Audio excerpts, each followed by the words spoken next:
اعوذ باللہ من الشیطان الرجیم، بسم اللہ الرحمن الرحیم۔ تیسری نشست ہم رکھ رہے ہیں اسی کتابچے کی۔ کتابچہ ہے پیغام الہی، جو کہ کی روشنی میں، اور اس کو ہم نے ہمارے ساتھیوں نے ترتیب دیا ہے، بڑی کوشش کچھ کاوش کی ہے۔ امید ہے آپ تک پہنچے گا تو کچھ نہ کچھ آپ کو بھی استفادہ ہوگا۔ ہم تیسرے اس میں آ رہے ہیں توحید خالص اور شرک سے بچاؤ۔ اللہ رب العزت کا معاملہ یہ ہے کہ وہ ہمیشہ سے ہے، کوئی اور ایسا نہیں، کوئی نبی نہیں، کوئی پیغمبر نہیں۔ اللہ ہمیشہ سے اور ہمیشہ رہے گا۔ یہ بات جس کو اللہ چاہے رکھے، ورنہ اللہ کے سوا کوئی نہیں۔ یہ خالصتاً اللہ پاک ہی کے لیے مخصوص ہے۔ اسی طرح جب بھی اس کی صفات کا ذکر آئے گا تو لفظ کل کے صیغے کے ساتھ آئے گا۔ کل حیات اسی کی ہے، کل طاقت صرف اللہ کے لیے مخصوص ہے، کل علم بشمول غیب کا علم، قیامت کا علم، اور کب کس کی موت اور کس عالم میں واقع ہوگی کا علم، یہ تمام اللہ ہی کا حصہ ہے۔ اختیار کل صرف اللہ کا ہے۔ گویا مالک کل صرف اور صرف اللہ کی ذات پاک و صفات ہے۔ مالک کل صرف اللہ کی بات تو یہ ہے کہ زمین اور آسمان اور جو کچھ ان کے بیچ ہے سب اللہ ہی نے پیدا کیا۔ اسی نے پہاڑوں کو زمین میں میخوں کی طرح گاڑ دیا کہ یہ زمین تم کو لے کر کہیں ڈھلک نہ جائے۔ یہ قرآن کا مضمون ہے۔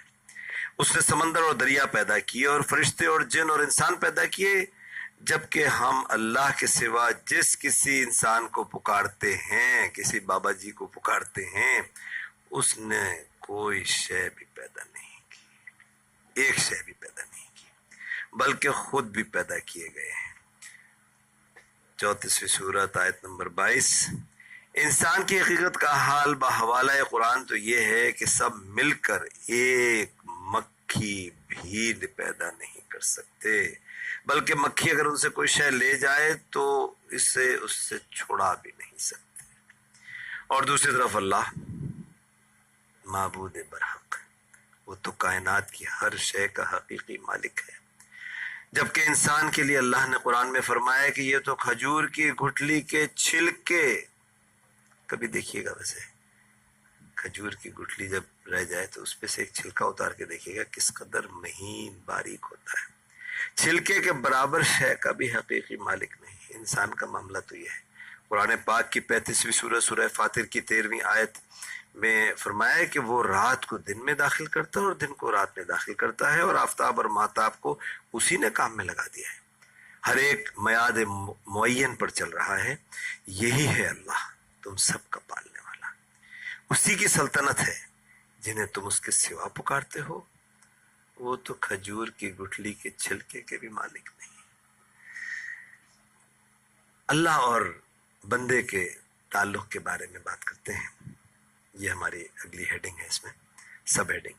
اگر ہمیں کسی غیر اللہ یعنی نبی یا رسول یا بزرگان دین یا اولیاء اللہ کے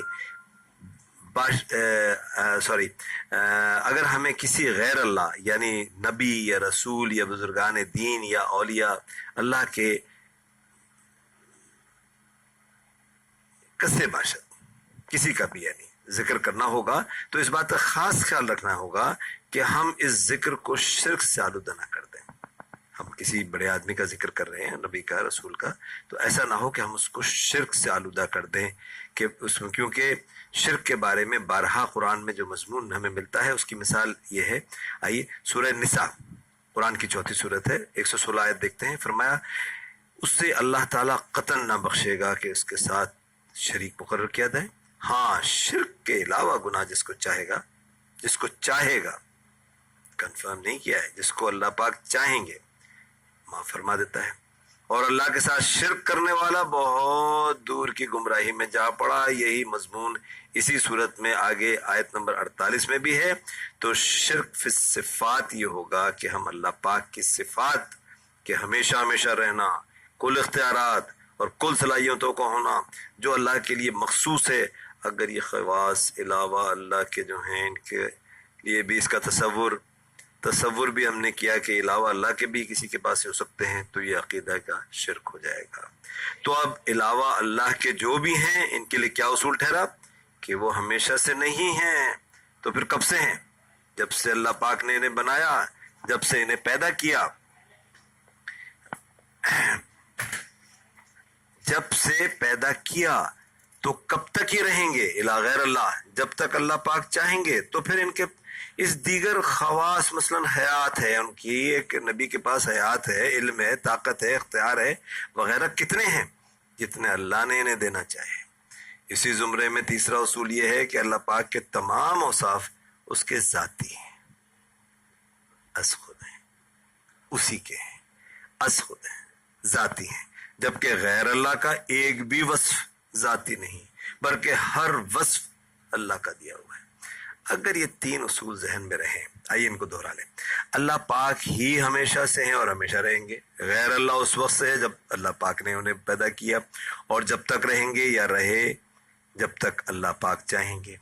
اللہ کے سوا، دوسری بات آ جائیے، تو اللہ کے سوا یعنی کسی کی زندگی دائمی نہیں۔ اگلی بات پہ آ جائیے، اللہ کے تمام اوصاف اس کے ذاتی صفت ہیں، کسی نے اس رب کو عطا نہیں کیے، جبکہ غیر اللہ کی ایک بھی صفت ذاتی نہیں بلکہ صرف اور صرف اللہ کی عطا کردہ ہے۔